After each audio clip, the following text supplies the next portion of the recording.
गौरीपुत्र गणेश भगवान की जय। प्रेम से बोलिए श्री सत्यनारायण भगवान की जय। श्री सत्यनारायण कथा का उल्लेख स्कंद पुराण के रेवा खंड में मिलता है। श्री सत्यनारायण कथा में 5 अध्याय और 170 श्लोक संस्कृत भाषा में मिलते हैं। श्री सत्यनारायण भगवान की कथा में संकल्प को भूलना और प्रसाद का अपमान करना, यह दोनों प्रमुख विषय हैं। सत्यनारायण भगवान की कथा के 5 अध्यायों में बताया गया है कि सत्य का पालन ना करने से कई प्रकार की समस्याएं आती हैं। इसीलिए सदैव सत्य व्रत का पालन करना चाहिए।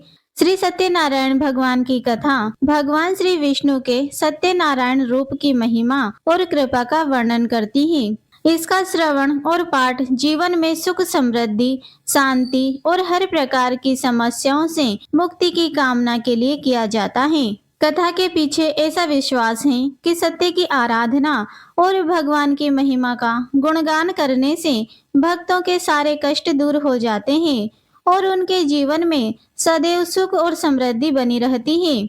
प्रिय श्रोताओं, आज हम इसी विश्वास और श्रद्धा के साथ इस पवित्र कथा का आयोजन कर रहे हैं ताकि हम सब पर भगवान सत्यनारायण की कृपा बनी रहे और हम सभी के जीवन में सुख शांति और समृद्धि का आगमन हो। अब हम सभी मिलकर भगवान की इस पावन कथा का श्रवण करते हैं और भगवान से प्रार्थना करते हैं कि वे हमारे सभी मनोरथ को पूर्ण करें। कथा से पहले हम सब भगवान सत्यनारायण का ध्यान करते हैं, जिनका स्वरूप शांति से पूर्ण है, जो शेष नाग पर शयन करते हैं और जिनकी नाभि में कमल है। वे देवताओं के ईश्वर हैं, जो समस्त संसार का आधार है, जो आकाश के समान असीमित है, जिनका रंग मेघ यथार्थ बादलों के समान है और जिनका रूप शुभ है, जो श्री लक्ष्मी जी के पति हैं, जिनके नेत्र कमल के समान सुंदर हैं, जो योगियों के ध्यान में सदैव विराजमान रहते हैं। हम सब उन भगवान श्री विष्णु की वंदना करते हैं, जो संसार के सभी भयों का नाश करने वाले और समस्त लोकों के एकमात्र स्वामी हैं। प्रेम से बोलिए श्री सत्यनारायण भगवान की जय, श्री लक्ष्मी नारायण भगवान की जय। पौराणिक कथा के अनुसार एक समय नैमिषारण्य तीर्थ में शौनकादिक 88,000 ऋषियों ने श्री सूत जी से कहा, हे प्रभु, इस कलयुग में वेद विद्या रहित मनुष्यों को प्रभु भक्ति किस प्रकार मिलेगी और उनका उद्धार कैसे होगा। हे मुनि श्रेष्ठ, कोई ऐसा तप कहिए जिससे थोड़े समय में पुण्य प्राप्त होवे और मनवांचित फल मिले। ऐसी कथा को सुनने की हमारी इच्छा है। सर्वशास्त्र ज्ञाता श्री सूत जी बोले, हे वैष्णव में श्रेष्ठ, आप सभी ने प्राणियों के हित की बात पूछी है। अब मैं उस श्रेष्ठ व्रत को आप लोगों से कहूँगा, जिस व्रत को नारद जी ने श्री लक्ष्मी नारायण भगवान से पूछा था और लक्ष्मीपति ने मुनि श्रेष्ठ नारद जी से कहा था। सो ध्यान पूर्वक सुनो। एक समय योगी राज नारद जी दूसरों के हित की इच्छा से अनेक लोकों में घूमते हुए मृत्यु लोक में आ पहुँचे। यहाँ अनेक योनियों में जन्मे हुए प्राय सभी मनुष्यों को अपने कर्मों के अनुसार अनेक दुखों से पीड़ित देखकर सोचा कि किसी यत्न के करने से निश्चय ही प्राणियों के दुखों का नाश हो सकेगा। ऐसा मन में सोचकर देवर्षि मुनि श्री विष्णु लोक को गए। वहां श्वेत वर्ण और 4 भुजाओं वाले देवों के ईश नारायण को देखकर, जिनके हाथों में शंख चक्र गदा और पद्मे थे तथा वरमाला पहने हुए थे, स्तुति करने लगे। भगवान, आप अत्यंत शक्ति से संपन्न हैं। मन तथा वाणी भी आपको नहीं पा सकती। आपका आदि मध्य अंत भी नहीं है। आप निर्गुण स्वरूप, सृष्टि के आदि भूत और भक्तों के सभी दुखों को नष्ट करने वाले हो। आपको मेरा नमस्कार है। नारद जी से इस प्रकार की स्तुति सुनकर भगवान श्री विष्णु बोले, हे मुनि श्रेष्ठ, आपके मन में क्या है? आपका किस काम के लिए आगमन हुआ है? निसंकोच कहिए। तब नारद मुनि बोले, प्रभु, मृत्यु लोक में सब मनुष्य जो अनेक योनियों में पैदा हुए हैं, अपने अपने कर्मों के द्वारा अनेक प्रकार के दुखों से दुखी हो रहे हैं। हे नाथ, यदि आप मुझ पर दया रखते हो तो बतलाएं कि उन मनुष्यों के सब दुख थोड़े ही प्रयत्न से कैसे दूर हो सकते हैं। तब श्री विष्णु भगवान जी बोले, हे नारद, मनुष्यों की भलाई के लिए तुमने बहुत अच्छी बात पूछी है। जिस काम को करने से मनुष्य मोह से छूट जाता है वह मैं कहता हूँ, सुनो। बहुत पुण्य देने वाला, स्वर्ग तथा मृत्यु लोक दोनों में दुर्लभ एक अत्यंत उत्तम व्रत है। आज मैं प्रेम वश होकर तुमसे कहता हूँ, श्री सत्यनारायण भगवान का यह व्रत अच्छी तरह विधि पूर्वक करके मनुष्य धरती पर आयु प्रयत्न सुख भोग कर मरने पर मोक्ष को प्राप्त होता है। श्री भगवान के वचन सुनकर नारद मुनि बोले, हे भगवान, उस व्रत का क्या फल है, क्या विधान है, और किसने यह व्रत किया है, और किस दिन यह व्रत करना चाहिए, विस्तार पूर्वक कहिए। भगवान विष्णु बोले, हे नारद, दुख शोक आदि को दूर करने वाला, धन धान्य को बढ़ाने वाला, सौभाग्य तथा संतान को देने वाला, यह सब स्थानों पर विजय दिलाने वाला है। भक्ति और श्रद्धा के साथ किसी भी दिन मनुष्य श्री सत्यनारायण भगवान की प्रातः काल के समय ब्राह्मणों और बंधुओं के साथ धर्म परायण होकर पूजा करे। भक्ति भाव से नैवेद्य, केले का फल, शहद, घी, दूध और गेहूं का आटा सवाया लेवे। गेहूं के अभाव में साटी का चूर्ण भी ले सकते हैं और सब पदार्थों को भगवान को अर्पण कर देवे तथा बंधुओं सहित ब्राह्मण को भोजन करावे। पश्चात स्वयं भोजन करें। रात्रि में नृत्य गीत आदि का आयोजन कर सत्यनारायण भगवान का ध्यान करते हुए समय बिताएं। इस तरह व्रत को करने पर मनुष्यों की इच्छा निश्चय ही पूरी होती है। विशेष रूप से कली काल में भूमि पर यही मोक्ष का सबसे सरल उपाय है। प्रेम से बोलिए श्री सत्यनारायण भगवान की जय।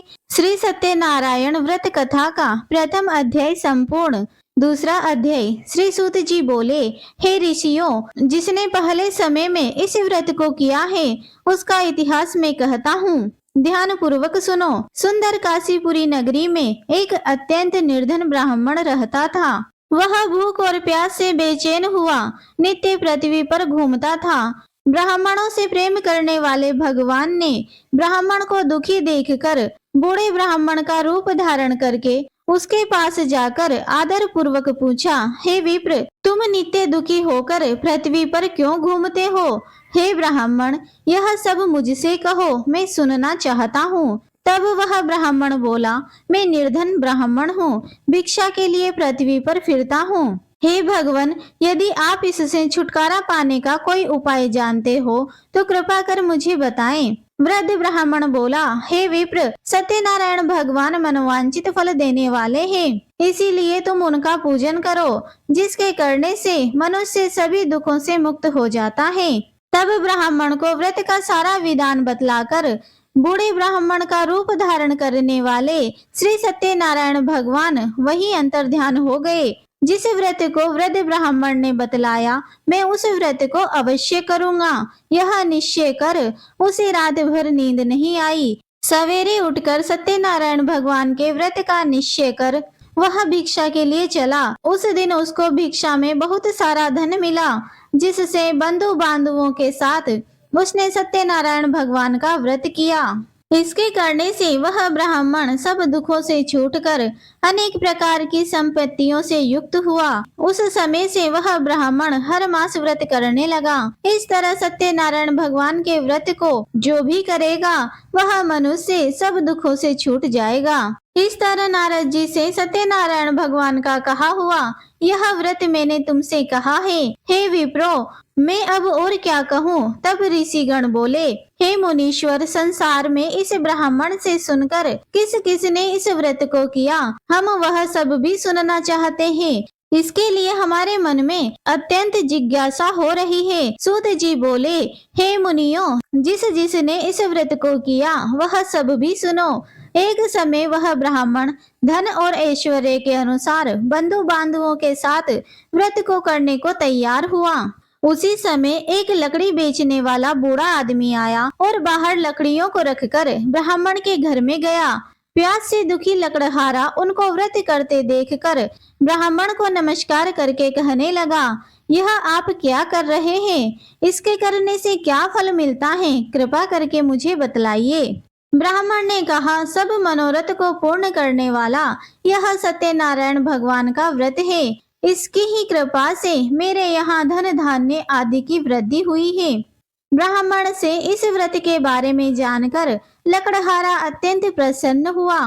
चरणामृत लेकर प्रसाद ग्रहण करके बाद में वह अपने घर को गया। अगले दिन लकड़हारे ने अपने मन में इस प्रकार का संकल्प किया कि आज गांव में लकड़ी बेचने से जो भी धन मिलेगा उसी से सत्यनारायण भगवान का उत्तम व्रत करूंगा। ऐसा मन में निश्चय कर वह बूढ़ा आदमी लकड़ियां अपने सिर पर रखकर जिस नगर में धनवान लोग रहा करते थे ऐसे सुंदर नगर में गया। उस दिन वहां पर उसे उन लकड़ियों के दाम पहले से चौगुना मिले।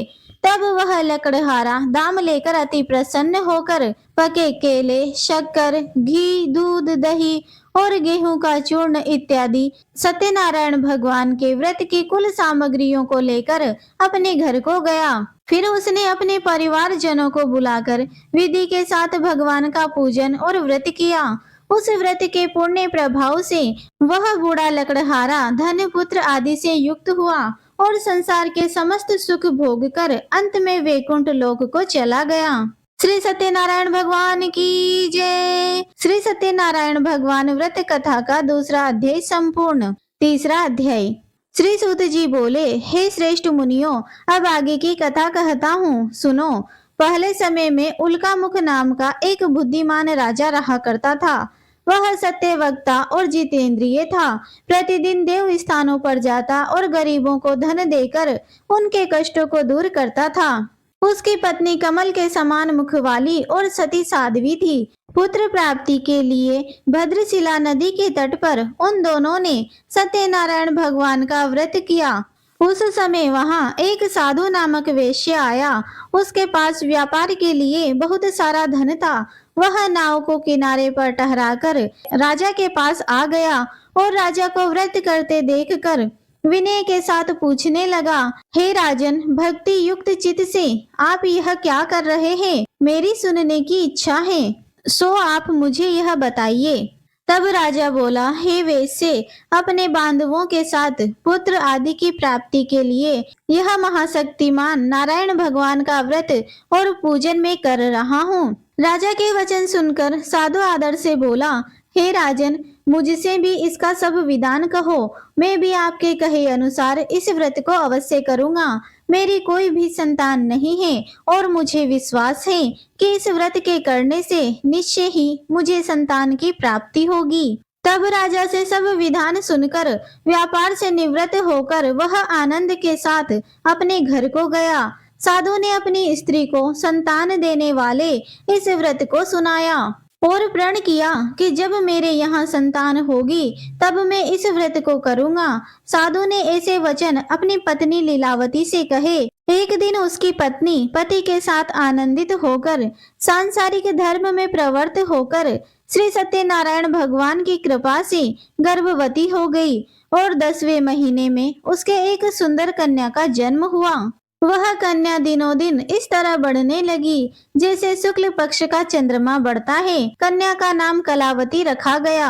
तब लीलावती ने मीठे शब्दों में अपने पति से कहा कि स्वामी, आपने जो संकल्प लिया था कि मैं संतान होने पर सत्यनारायण भगवान का व्रत करूंगा, अब आप उसे करिए। साधु बोला, हे प्रिय, इसके विवाह पर करूंगा। इस प्रकार अपनी पत्नी को आश्वासन देकर वह नगर को चला गया। अब कलावती अपने पिता के घर में रहकर बड़ी हो रही थी। एक दिन साधु ने जब नगर में सखियों के साथ अपनी पुत्री को देखा तो तुरंत दूत को बुलाकर कहा कि पुत्री के लिए कोई सुयोग्य वर देख कर लाओ।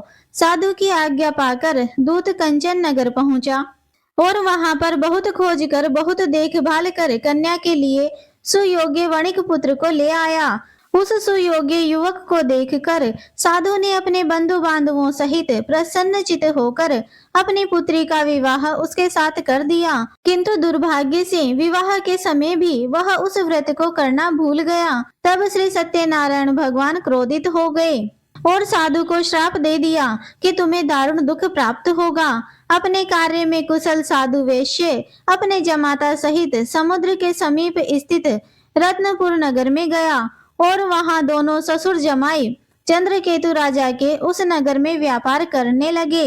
एक दिन भगवान सत्यनारायण की माया से प्रेरित कोई चोर राजा का धन चुराकर भागा जा रहा था, किंतु राजा के दूतों को आता देखकर चोर घबराते हुए धन को वहीं चुपचाप छोड़कर चले गए जहां वे ससुर और जमाई ठहरे हुए थे। जब दूतों ने उन साधु वेश्य के पास राजा के धन को रखा हुआ देखा तो वे उन्हें ही चोर समझकर दोनों को बांधकर ले गए और राजा के पास ले जाकर बोले, यह दो चोर हम पकड़कर ले आए हैं, देखकर आज्ञा दीजिए।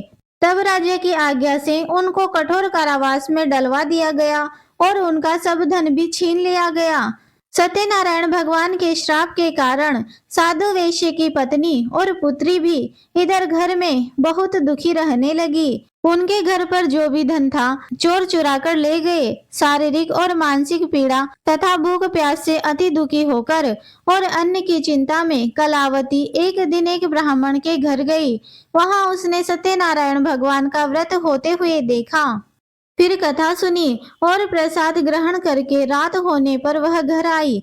तब उसकी माता ने कलावती से पूछा, हे पुत्री, अब तक तुम कहाँ रही और तेरे मन में क्या है? कलावती कहने लगी, माते, मैंने एक ब्राह्मण के घर पर श्री सत्यनारायण भगवान का व्रत होते हुए देखा है। कन्या के ऐसे वचन सुनकर लीलावती भगवान के पूजन की तैयारी करने लगी। लीलावती ने परिवार और बांधवों सहित श्री सत्यनारायण भगवान का पूजन किया और वर मांगा कि मेरे पति और दामाद शीघ्र आ जाएं। साथ ही प्रार्थना की कि हम सबका अपराध क्षमा करो। सत्यनारायण भगवान इस व्रत से संतुष्ट हो गए और राजा चंद्रकेतु के स्वप्न में दर्शन देते हुए कहा, हे राजन, तुमने जिन दोनों वेश्यों को बंदी बना रखा है वे निर्दोष हैं।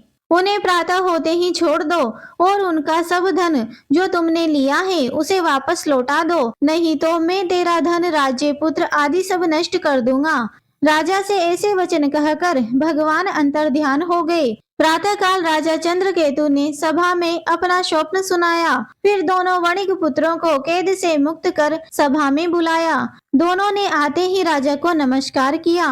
राजा मीठे वचनों में बोला, हे महानुभाव, तुम्हें देववश ऐसा कठिन दुख प्राप्त हुआ है, अब तुम्हें कोई भय नहीं है।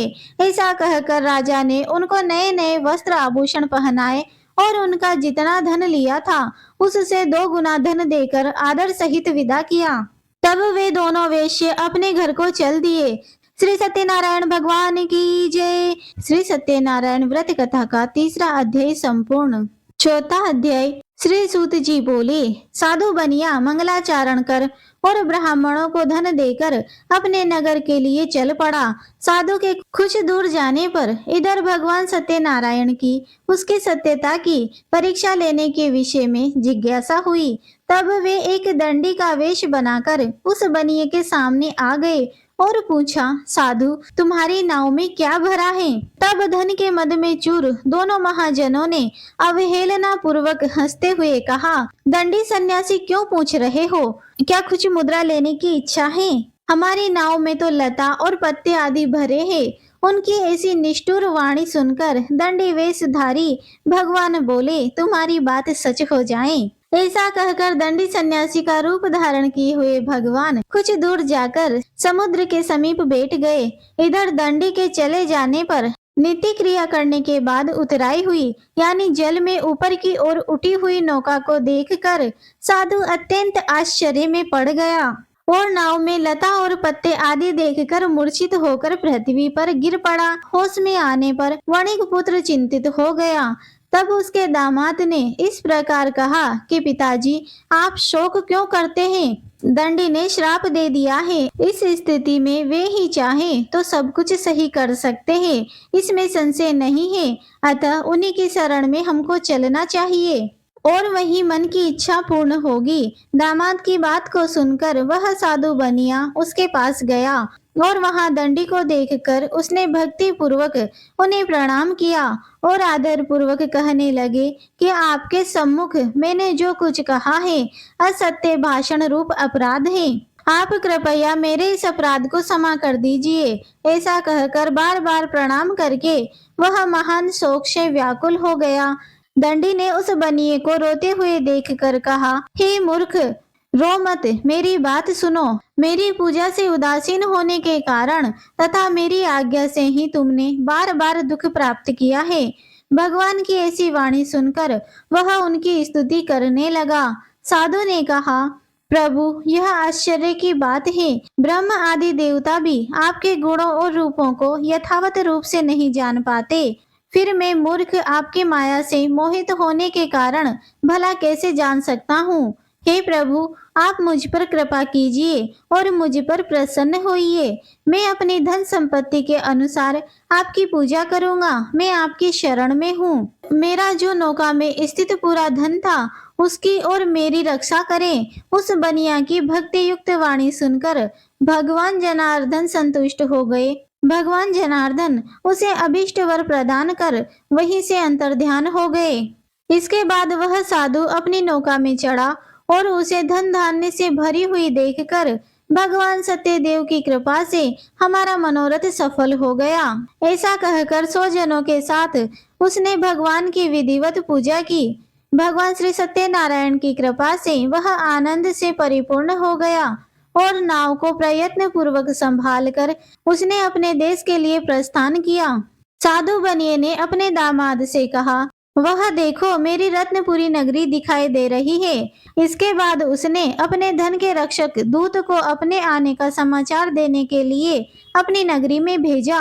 उसके बाद उस दूत ने नगर में जाकर साधु की पत्नी को हाथ जोड़कर प्रणाम किया और उसके लिए अभिष्ट बात की। सेठ जी अपने दामाद और बंधु वर्ग के साथ बहुत सारे धन धान्य से संपन्न होकर नगर के निकट पधार गए हैं। दूत के मुख से यह बात सुनकर वह अत्यंत आनंदित हुई और उस साध्वी ने श्री सत्यनारायण भगवान की पूजा करके अपनी पुत्री से कहा, पुत्री, मैं साधु के दर्शन करने के लिए जा रही हूँ, तुम भी जल्दी आना। माता का ऐसा वचन सुनकर व्रत को समाप्त करके प्रसाद का परित्याग करके कलावती भी अपने पति का दर्शन करने के लिए चल पड़ी। इससे भगवान सत्यनारायण रुष्ट हो गए और उन्होंने उसके पति को तथा नौका को धन के साथ हरण करके जल में डुबा दिया। इसके बाद कलावती अपने पति को ना देखकर महान शोक से रुदन करती हुई पृथ्वी पर गिर पड़ी। नाव का आदर्शन और कन्या को भयभीत देखकर साधु बनिया ने सोचा, यह क्या आश्चर्य हुआ। नाव का संचालन करने वाले भी सभी चिंतित हो गए। इसके बाद वह लीलावती भी कन्या के दुख से व्याकुल हो गई और अत्यंत दुख से विलाप करती हुई अपने पति से इस प्रकार बोली, स्वामी, अभी अभी नौका के साथ वह अदृश्य कैसे हो गया। ना जाने किस देवता की उपेक्षा से वह नौका हरण कर ली गई, या फिर श्री सत्यनारायण भगवान का महात्म्य भला कौन जान सकता है। ऐसा कहकर वह अपने परिवारजनों के साथ विलाप करने लगी और कलावती कन्या को गोद में लेकर रोने लगी। कलावती भी अपने पति के नष्ट हो जाने पर दुखी हो गई और पति की पादुका लेकर उनका अनुगमन करने के लिए उसने मन में निश्चय किया। कन्या के इस प्रकार के आचरण को देखकर पत्नी सहित वह धर्म के साधु बनिया अत्यंत शोक व्याकुल हो गया और सोचने लगा, या तो भगवान सत्यनारायण ने यह अपहरण किया है या फिर हम सभी भगवान सत्यदेव की माया से मोहित हो गए हैं। अपने धन की शक्ति के अनुसार मैं भगवान श्री सत्यनारायण की पूजा करूंगा। तब सभी को बुलाकर इस प्रकार कहकर उसने अपने मन की इच्छा प्रकट की और बारंबार भगवान सत्यदेव को दंडवत प्रणाम किया। इससे दीनों के परिपालन भगवान सत्यदेव प्रसन्न हो गए। भक्त वत्सल भगवान ने कृपा पूर्वक आकाशवाणी की कि तुम्हारी कन्या प्रसाद छोड़कर अपने पति को देखने चली आई है। निश्चय ही इसी कारण उसका पति अदृश्य हो गया है। यदि घर जाकर यह प्रसाद ग्रहण करके वापस आए तो हे साधु बनिया, तुम्हारी पुत्री पति को प्राप्त करेगी, इसमें संशय नहीं है। कलावती ने भी यह दिव्य आकाशवाणी सुनी तो वह शीघ्र ही अपने घर को गई और प्रसाद ग्रहण किया। वापस आकर अपने परिवारजनों और पति को भी देखा। तब कलावती कन्या ने अपने पिता से कहा कि पिताजी, अब तो घर चलिए, देरी क्यों कर रहे हैं। कन्या की बात सुनकर वणिक पुत्र संतुष्ट हो गया और विधि विधान से भगवान सत्यनारायण का पूजन करके धन तथा बंधु बांधवों के साथ अपने घर को गया। इसके बाद पूर्णिमा और संक्रांति पर्वों पर भगवान सत्यनारायण का पूजन करते हुए इस लोक में सुख भोग कर अंत में वह सत्यपुर वैकुंठ लोक को चला गया। प्रेम से बोलिए श्री सत्यनारायण भगवान की जय। श्री सत्यनारायण भगवान व्रत कथा का चौथा अध्याय संपूर्ण। पांचवा अध्याय। श्री सूत जी बोले, हे श्रेष्ठ मुनियों, अब इसके बाद में दूसरी कथा कहूंगा, आप लोग ध्यान पूर्वक सुनिए। अपनी प्रजा का पालन करने में तत्पर तुंगध्वज नामक एक राजा था। उसने सत्यदेव के प्रसाद का परित्याग करके दुख प्राप्त किया। एक बार वह वन में बहुत से पशुओं को मारकर वट वृक्ष के नीचे आया। वहां उसने देखा कि गोपगण बंधु बांधवों के साथ संतुष्ट होकर भक्ति पूर्वक भगवान सत्यदेव की पूजा कर रहे हैं। राजा यह देखकर भी अहंकारवश ना तो वहां गया और ना उसने भगवान सत्यनारायण को प्रणाम ही किया। पूजन के बाद सभी गोपगण भगवान का प्रसाद राजा के समीप रखकर वहां से लौट आए और इच्छानुसार उन सभी ने भगवान का प्रसाद ग्रहण किया। इधर राजा को प्रसाद का परित्याग करने से बड़ा दुख मिला। उसका संपूर्ण धन धान्य और सभी 100 पुत्र नष्ट हो गए। राजा ने मन में यह निश्चय किया कि अवश्य ही भगवान सत्यनारायण ने हमारा नाश कर दिया है, इसीलिए मुझे वहां जाना चाहिए जहां श्री सत्यनारायण का पूजन हो रहा था। ऐसा मन में निश्चय करके वह राजा गोपगणों के समीप गया। विधि पूर्वक भगवान सत्यदेव की पूजा की। भगवान सत्यदेव की कृपा से वह पुनः धन और पुत्रों से संपन्न हो गया तथा इस लोक में सभी सुखों का उपभोग कर अंत में सत्यपुर वैकुंठ लोक को प्राप्त हुआ। श्री सूत जी कहते हैं, जो व्यक्ति इस परम दुर्लभ श्री सत्यनारायण व्रत को करता है और पुण्यमयी तथा फल प्रदायिनी भगवान की कथा को भक्ति युक्त होकर सुनता है, उसे भगवान सत्यनारायण की कृपा से धन धान्य आदि की प्राप्ति होती है। दरिद्र धनवान हो जाता है, बंधन में पड़ा हुआ बंधन से मुक्त हो जाता है, डरा हुआ व्यक्ति भय मुक्त हो जाता है। यह सत्य बात है, इसमें संशय नहीं है। इस लोक में वह सभी इच्छित फलों को भोग कर अंत में सत्यपुर वैकुंठ लोक को जाता है। हे ब्राह्मणों, इस प्रकार मैंने आप लोगों से भगवान सत्यनारायण के व्रत को कहा, जिसे कर कर मनुष्य सभी दुखों से मुक्त हो जाता है। कलयुग में तो भगवान सत्यदेव की पूजा विशेष फल प्रदान करने वाली है।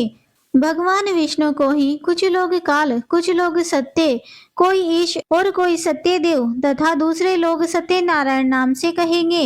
अनेक रूप धारण करके भगवान सत्यनारायण सभी का मनोरथ सिद्ध करते हैं। कलयुग में सनातन भगवान विष्णु ही सत्यव्रत रूप धारण करके सभी का मनोरथ पूर्ण करने वाले होंगे।